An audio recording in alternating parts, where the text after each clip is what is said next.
Hello friends, આજે આપણે unit 2 શરૂ કરીશું, જેનું ટાઇટલ છે હાઉ મેની ડીડ યુ. અહીં એક પ્રશ્ન પૂછતો ટાઇટલ છે, જેની એક્ટિવિટી 1A અહીં જે આપેલો પ્રશ્ન છે તે રીતનો પ્રશ્ન આપણે એક્ઝામમાં પૂછાતો નથી, તેથી આપણે તેને સ્કીપ કરીએ છીએ. એક્ટિવિટી 1B શરૂ કરીએ છીએ. Read the passage. અહીંનો ફકરો આપણે વાંચીશું. A boy was sitting at his table near the window. એક છોકરો બારી પાસે તેના ટેબલ પર બેઠો હતો. He was doing his homework. તે તેનું ગૃહ કાર્ય કરતો હતો. His mother asked. તેની મમ્મી પૂછે છે, did you take your breakfast. શું તે તારો બ્રેકફાસ્ટ લીધો? તે સવારનો નાસ્તો કર્યો એમ પૂછે છે. The boy said no. છોકરો ના પાડે છે. Mother called him and serve his breakfast. Mother એટલે કે તેની મમ્મી તેને બોલાવે છે અને તેને સવારનો નાસ્તો આપે છે. He was about to start his breakfast. તે તેનો નાસ્તો કરવાનું શરૂ કરી રહ્યો છે. Then a beggar came to the door. ત્યાં જ એક ભિખારી તેના દરવાજા પાસે આવે છે. He said please give me something to eat. અને તે ભિખારી આ છોકરાને કહે છે કે મને થોડુંક ખાવા માટે આપો. The boy looked at the beggar. છોકરો ભિખારી તરફ જુએ છે. He looked really very poor and hungry. તે ખૂબ જ ગરીબ અને ભૂખ્યો દેખાતો હતો. He gave his breakfast to the beggar. તે ભિખારીને તેનો નાસ્તો આપે છે. The beggar was very happy. ભિખારી ખૂબ ખુશ થઈ ગયો હતો. This boy was later known as Netaji Subhash Chandra Bose. આ છોકરો પછીથી નેતાજી સુભાષચંદ્ર બોઝના નામે ઓળખાયો.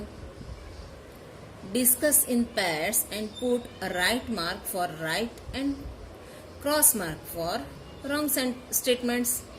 બેની જોડીમાં નીચેના વિધાનોની ચર્ચા કરી ખરા વિધાન સામે ખરું અને ખોટા વિધાન સામે ખોટાની નિશાની કરો. Mother gave Har breakfast to the beggar.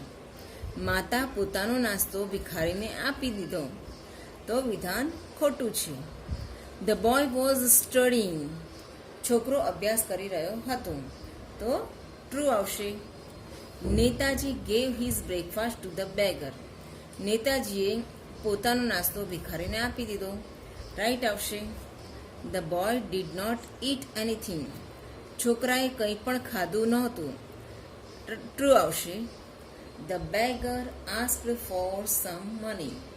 ભિખારીએ થોડા પૈસા માટે માંગણી કરી, તો વિધાન ખોટું છે. ભિખારી ખાવાની વસ્તુ માંગે છે, પૈસા માંગતો નથી. Activity 2. Say these phrases after your teacher say. તમારા શિક્ષક બોલાવે તે પ્રમાણે આ શબ્દ સમૂહો બોલો. At one blow. A rich reward. In our kingdom. Behind a tree.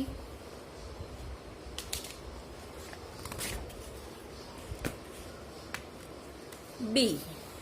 Listen to the following words and repeat them loudly. તમારા શિક્ષક બોલાવે તે પ્રમાણે આ શબ્દો બોલો. beat, beat. sit, sit. did, did. hid, hid. let, late. get, get. met, met. fed, fed. met, met. dead, dead. hid, had. set, set. આ જે શબ્દ જૂથો છે તેના ઉચ્ચારણ લગભગ સમાન પ્રકારના છે,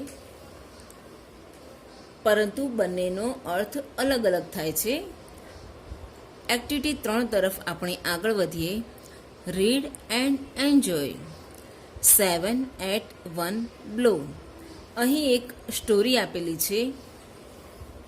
તેને તમારે વાંચવાની છે અને ખૂબ એન્જોય કરવાની છે.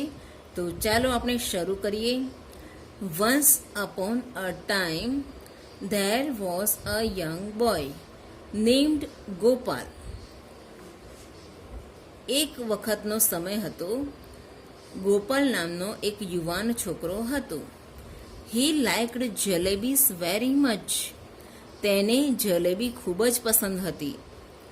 One day he bought some fresh jalebis. એક દિવસ તેણે કેટલીક તાજી જલેબીઓ ખરીદી. He put them in a dish. તેણે તેમને ડીશમાં મૂકી. જલેબીને ગોપાલ ડીશમાં મૂકે છે. After a while he saw flies buzzing over the jalebis. After a while એ એક ફ્રેઝ છે. થોડા સમય પછી તે જુએ છે. તો તે શું જુએ છે? Flies buzzing over the jalebis. જલેબીની ઉપર ફ્લાઇઝ એટલે કે માખીઓને બળબળતી જોઈ. Go away dirty flies he shouted but they didn't. જતી રહો ગંદી માખીઓ, તે જોરથી બૂમ પાડીને કહે છે, પરંતુ તેઓ જતી નથી. He killed 7 flies at one blow. તે એક ફૂંક મારે છે. વન એટલે એક અને બ્લો એટલે ફૂંક. તે એક ફૂંકથી 7 માખીઓને મારી નાખી તેણે. He said to himself, wow 7 at one blow. તે પોતાની જાતને કહે છે, અરે વાહ, એક જ ફૂંકમાં 7ને મારી નાખી. આઈ એમ વેરી બ્રેવ. હું ખૂબ જ બહાદુર છું. બ્રેવ એટલે બહાદુર. હી મેડ અ બિગ બેલ્ટ. તેણે એક મોટો પટ્ટો બનાવ્યો. He wrote 7 at one blow on it. તે પટ્ટા ઉપર તેણે લખ્યું એક જ ફૂંકમાં 7ને. The king heard about Gopal. રાજાએ ગોપાલ વિશે સાંભળ્યું. He called him and said. તેમણે તેને બોલાવ્યો અને કહ્યું, Gopal, you are a brave boy. Gopal, તું એક બહાદુર છોકરો છે. Did you really kill 7 at one blow? 7 at a blow? શું તે ખરેખર એક જ ફૂંકમાં 7ને મારી નાખ્યા? Gopal said, yes your majesty, I did. Gopal કહે છે, હા નામદાર સાહેબ, મેં કર્યું. The king said, you know, there are 2 cruel giants in our kingdom. શું તું જાણે છે કે આપણા રાજ્યમાં 2 મહાકાય રાક્ષસો છે? 2 ઘાતકી રાક્ષસો છે. શું તું જાણે છે? they trouble people. તેઓ લોકોને હેરાન કરે છે. there is no one to catch or kill them. એવું કોઈ નથી કે જે તેમને પકડી શકે કે તેમને મારી નાખી શકે.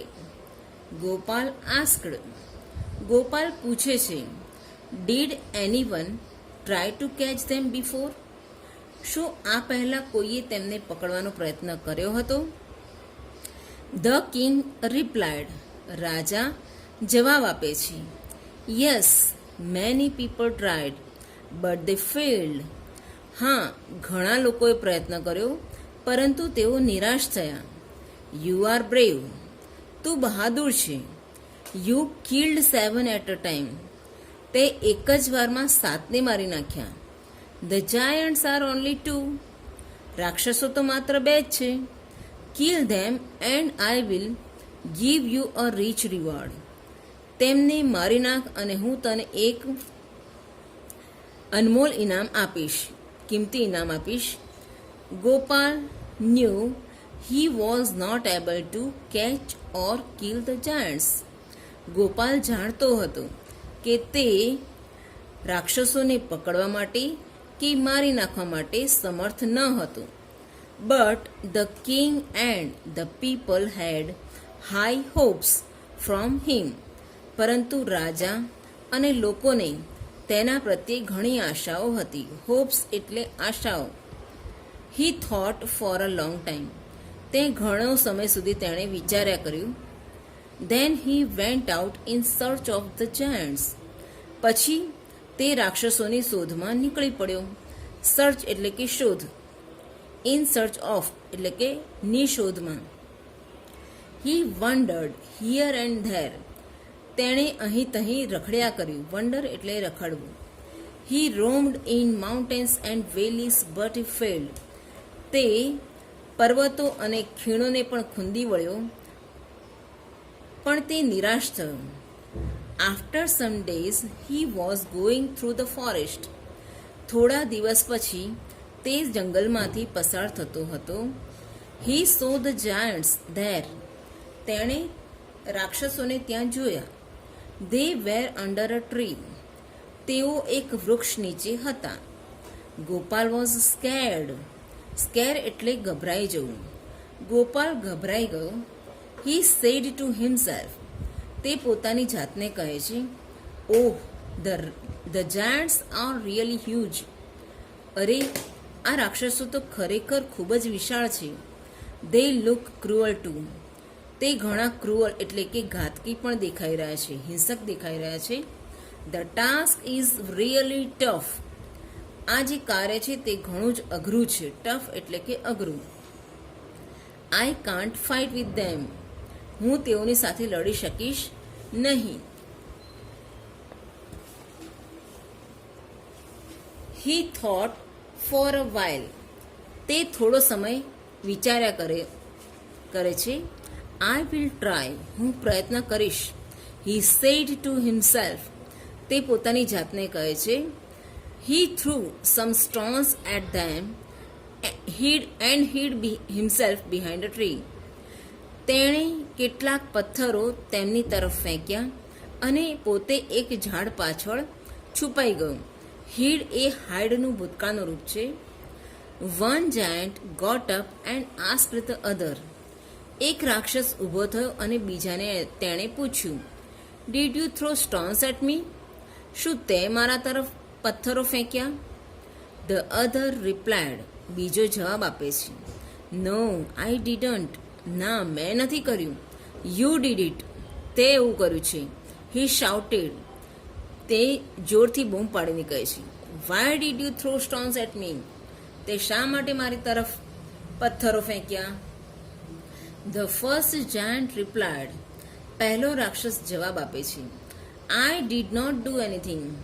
મેં કંઈ પણ કર્યું નથી. You threw the stones at મી.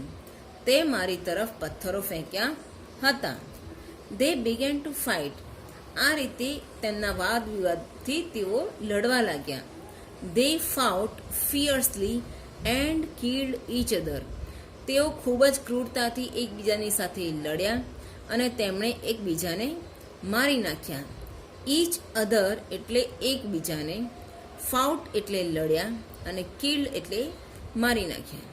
તો આ રીતની આ એક સરસ મજાની સ્ટોરી હતી, જેમાં ગોપાલ નામનો એક સાધારણ છોકરો તે પોતાની ચતુરાઈથી બે મહાકાય રાક્ષસોને મારી નખાવે છે એકબીજા જોડે અને પોતાના રાજ્યની પ્રજાને રાક્ષસોના ત્રાસમાંથી મુક્ત કરાવે છે.